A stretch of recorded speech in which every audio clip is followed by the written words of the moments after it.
I are going to give them their gift, and then they're going to have just a quick second to kind of share with you what their future plans are. And so if we want to start off then, hit that next slide. Oh. There we go, Brett Carpenter.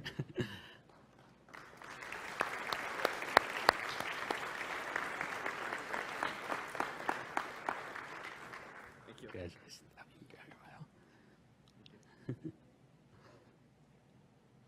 My name is Brett Carpenter. I'm graduating from Event Academy Online. And over the next year, I'm planning to continue at my job, continue working, save up some money, and start the basic classes at LCC College. Cool. If you just want to hang out right here, we'll have everybody come on up. So, all right, Emma Dreyer.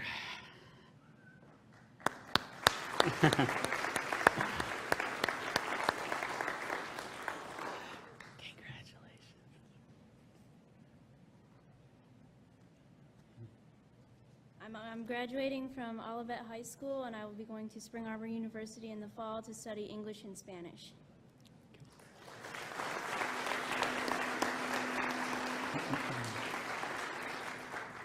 Dawson Gussie.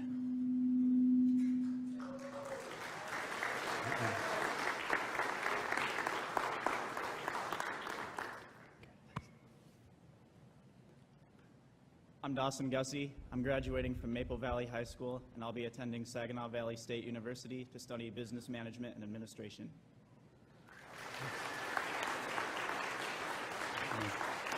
Brandon Kane.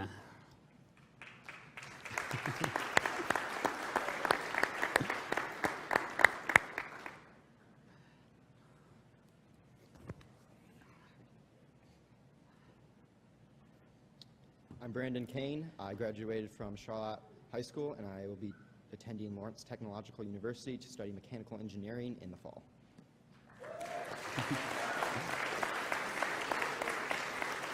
Haven Hyatt.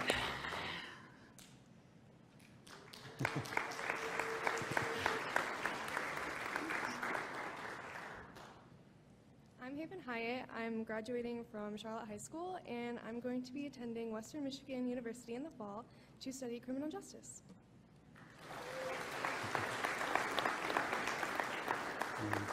Dominic DeMuth.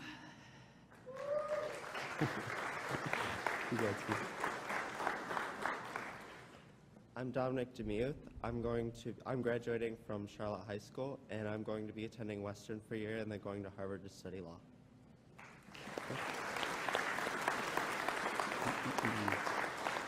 Claire Lapini.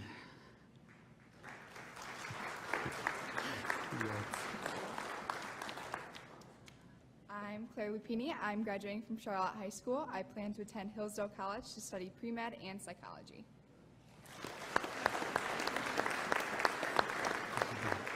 John Nulf.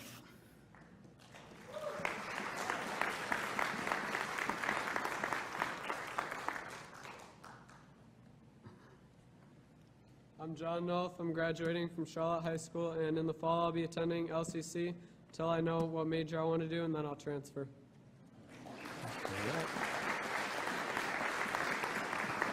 Alex Preston.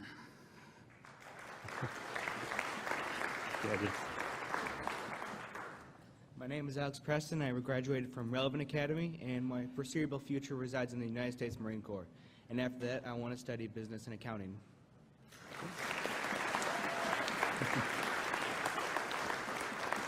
Mackenzie Preston.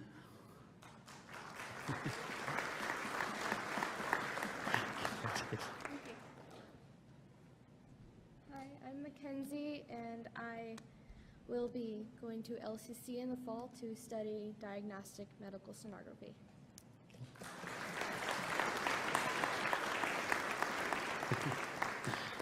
In blue.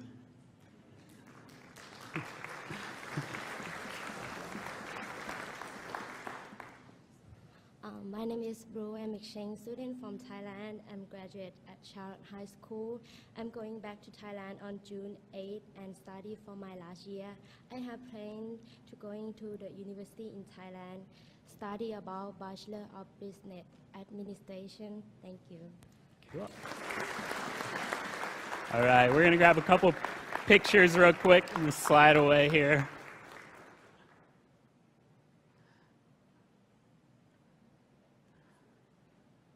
Oh, gotta slide, scooch together a little bit there. There we go.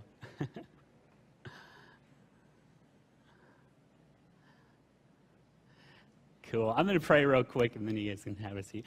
God, I just thank you so much just for this senior class, Lord. It's been so amazing just to get to know them and their stories more, Lord. And we just pray that you will bless them just in this time of transition, God, that you will give them wisdom on what kind of is next, Lord, and just direct their path, Lord. And we just thank you so much for the opportunity to have them in our lives, Lord. And just thank you for the things that you're going to do through them. And we love you. In Jesus' name we pray.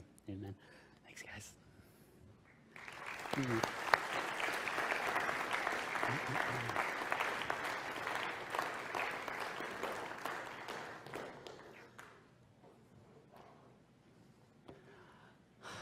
Alrighty, guys. Well, you made it. You've graduated. Well, probably not quite graduated, but you're done with high school. How many of you, though, and be honest here, are already sick of hearing the question, so what's next, or what are you doing for your future? Everyone? And I'm sure all of you, if you remember back to that time, you were annoyed with that question too.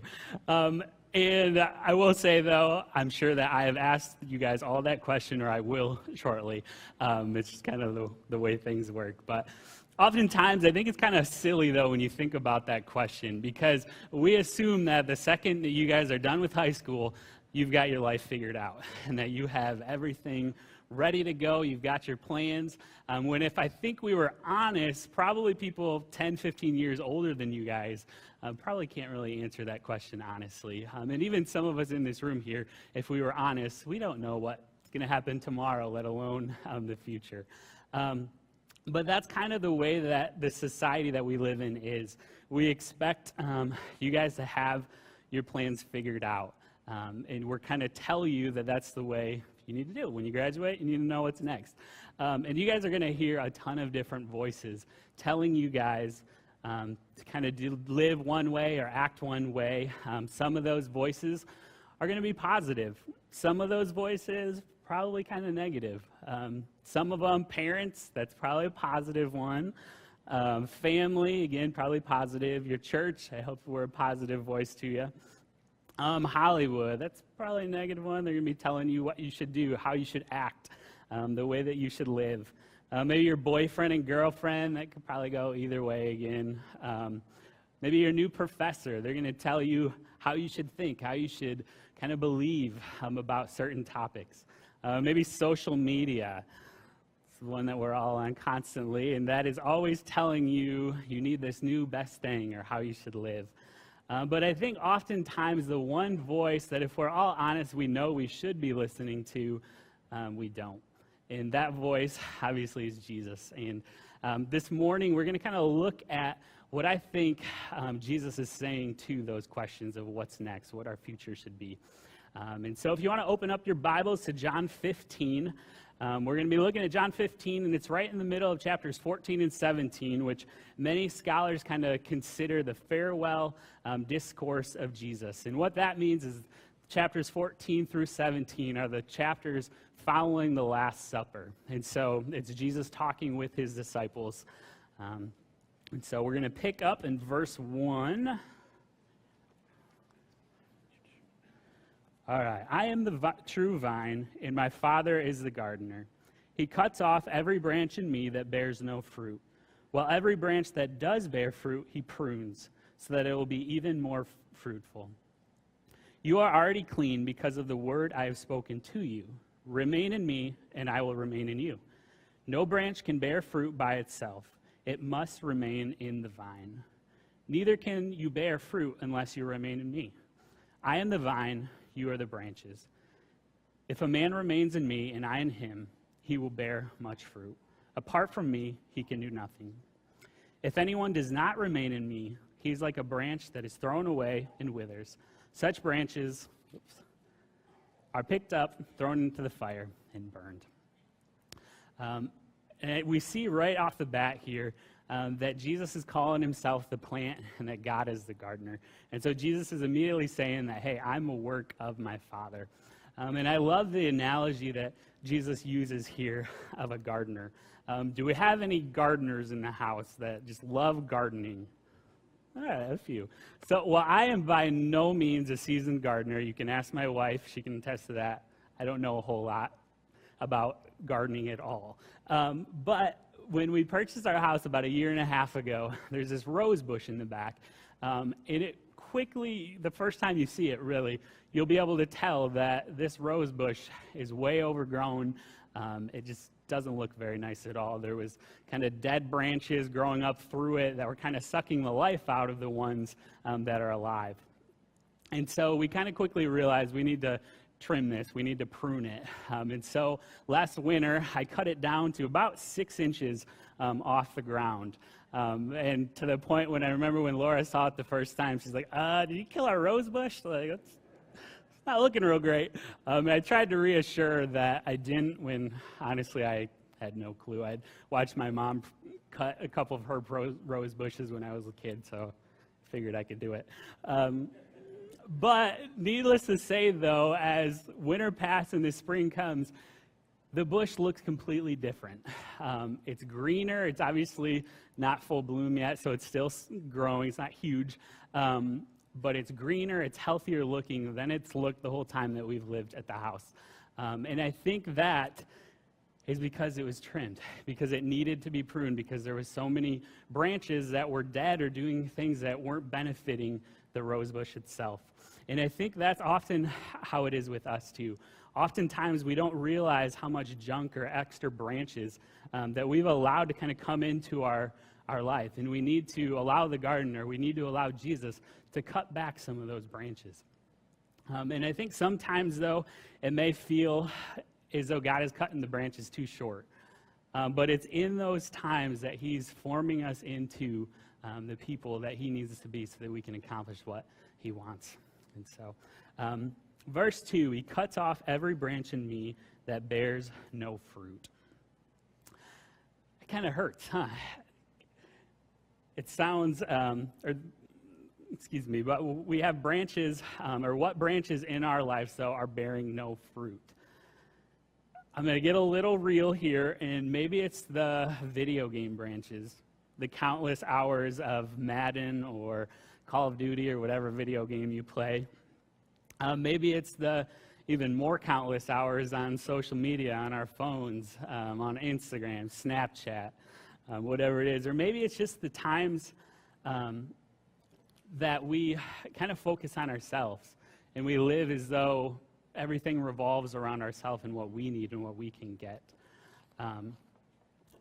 But I want us to just think today and really think about this question is, what branches in our lives, or what are the branches in our lives that aren't bearing fruit? But then also take it a step farther, and are there any branches that we need to allow Jesus to cut away and take away? It's amazing me, though, that Jesus doesn't leave it here. He goes on to say that every branch that bears fruit, he prunes. And I think what we can take from this is that Jesus isn't okay with us just producing fruit. He knows our potential and he cares enough about us that he's not okay with us only producing maybe 30, 40, 50% of what we can. And just like that rose bush that was that is in my backyard, it was still producing roses before it was trimmed. It was still a rose bush before the branches got cut away. But in order for it to function to its fullest potential, to do what it was really made to do, is to be a rose bush, it needed to be trimmed.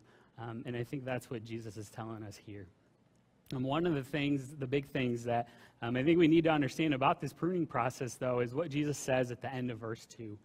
And he says, so that you will be even more fruitful.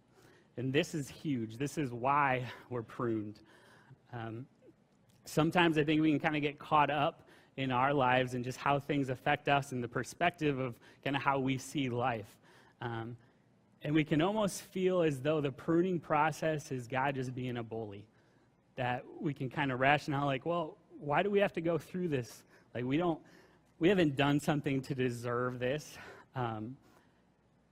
But I think Jesus doesn't want us to go through the hard times, that pain, the suffering, any more than we do. But he's willing to allow us to go through these hard times because he sees the end game. He sees what the pruning will produce in us and how when we endure it, we will be made fruitful. And Jesus is more concerned about what we become than allowing us to stay where we are. He sees our potential, even, I think, times when we don't. And I think the main kind of thought, though, that we need to remember in this is that the gardener is never closer to the vine than when the knife is in his hand. Let me say that again. The gardener is never closer to the vine than when the knife is in his hand. And so when we're in those times of pain and suffering and hurt, God's right there with us. He's right there. He knows the pain, the hurt that we're going through. And so we can take comfort in him. Verse 3 and 4, you are already clean because of the word I have spoken to you. Remain in me, and I will remain in you. No branch can bear fruit by itself. It must remain in the vine. Neither can you bear fruit unless you remain in me. And this verse here, verse 4, is the first time that we see the word remain in this section.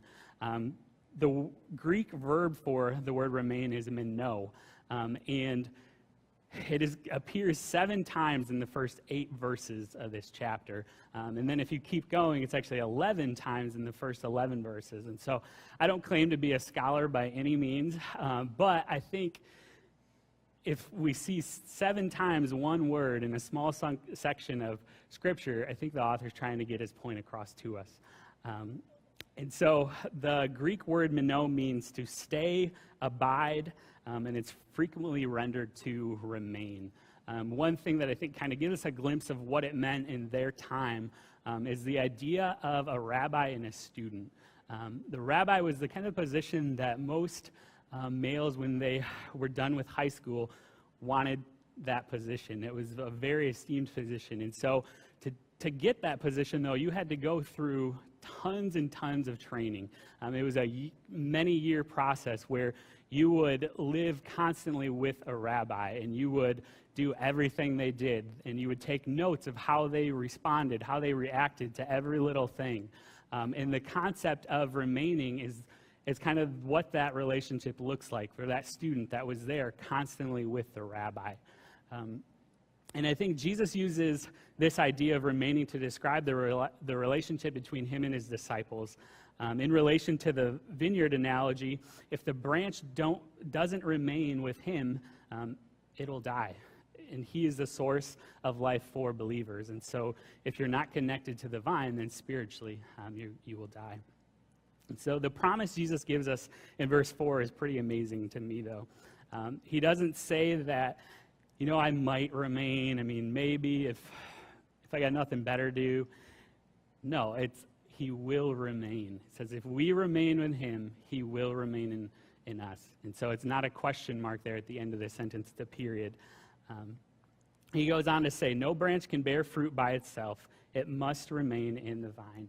And I love this part because it reminds us that we can't go it alone. Not only do we need Jesus to survive spiritually, but we also need each other. We need that community. We need that church family to be there with us in those times of pain and suffering. I think when you think about a bush or a little plant or something, if it's by itself and summer comes and it's 100 degrees or storms come and it endures all the same, it's probably going to die by itself. But if it has more plants around it to help build it up and keep it there, it's going to survive through much more than it would by itself.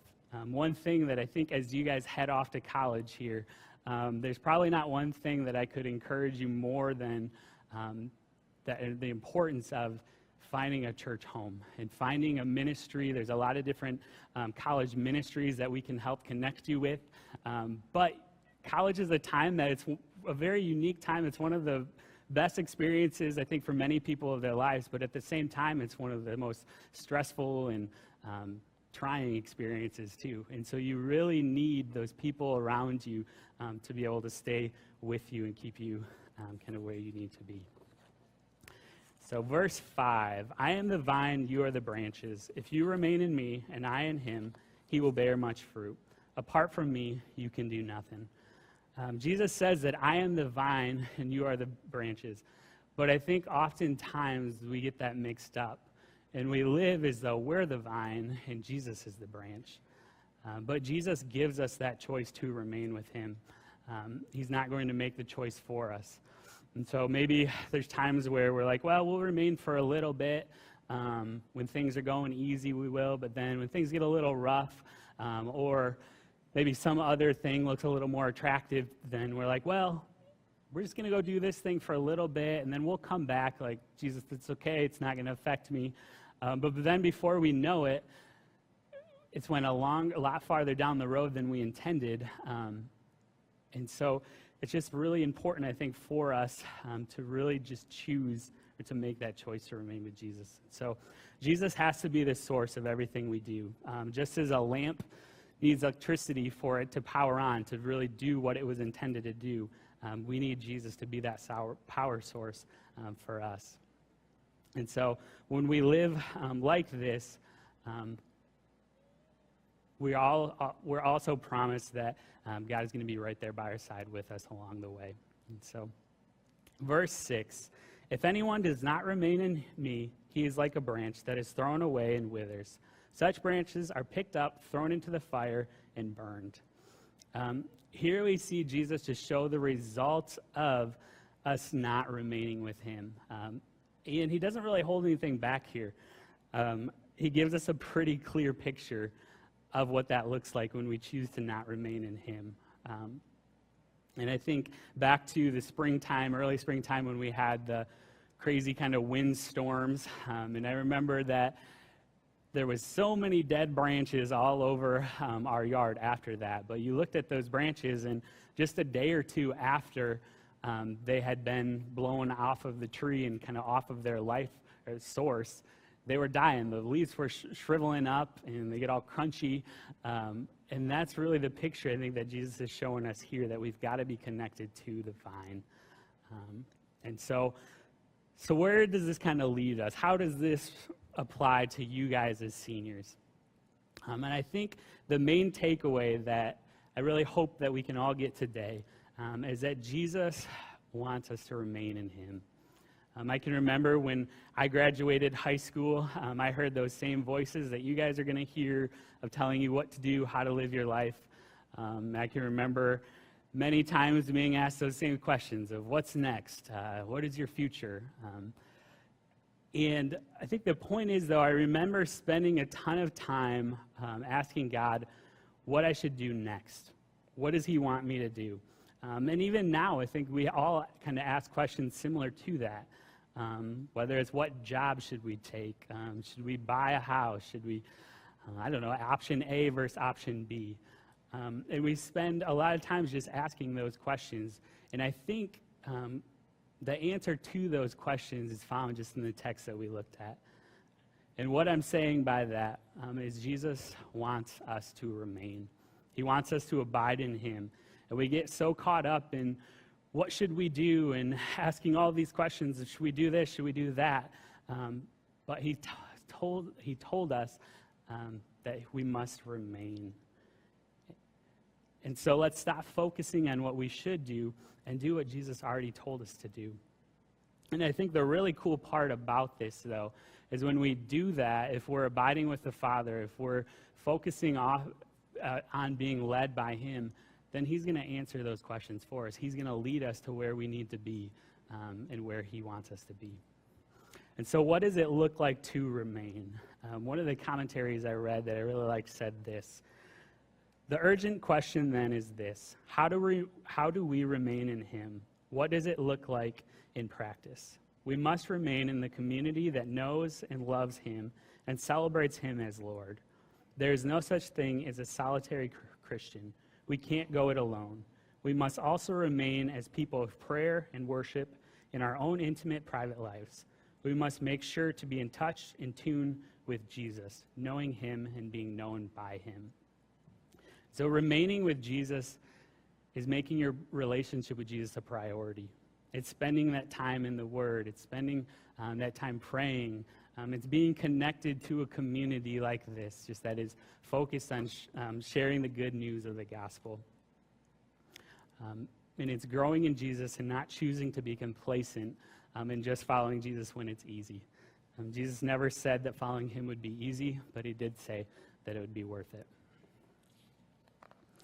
And I think it really just all boils down to one thought, and that is that remaining with Jesus is a choice. And so what are we going to choose? So check out this video here.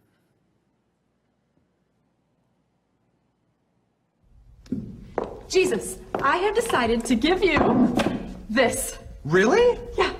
You know whoever sits here makes all the decisions, right? I know, and I'm always making decisions, but you make the perfect decisions, so you just sit right down and start making them. Wow, I'm honored. I mean, this feels great.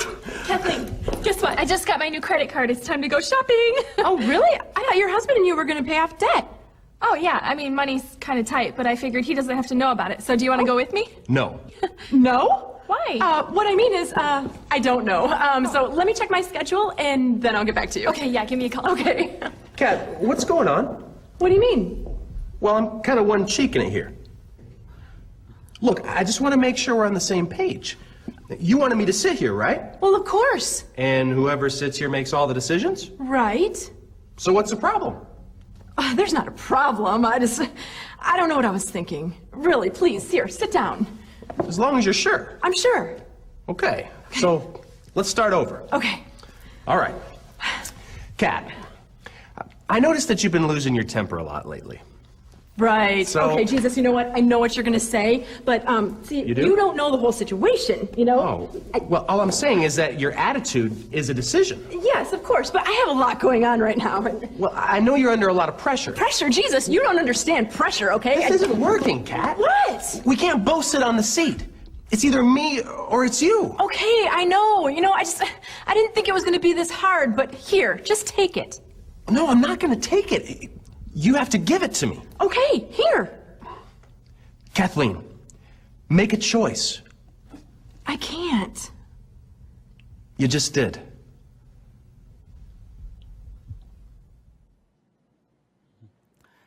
So remaining with Jesus is a choice. What choice are you going to make? And then also, are you remaining? And if you're not sure you can answer that question, then what is holding you back from remaining? Just over this next couple days, a holiday weekend, hopefully we all get a nice chance to relax. But I just encourage you all to just really think through, am I remaining with Jesus? And just decide, maybe there is some branches that we need to allow Jesus to cut back. Thanks.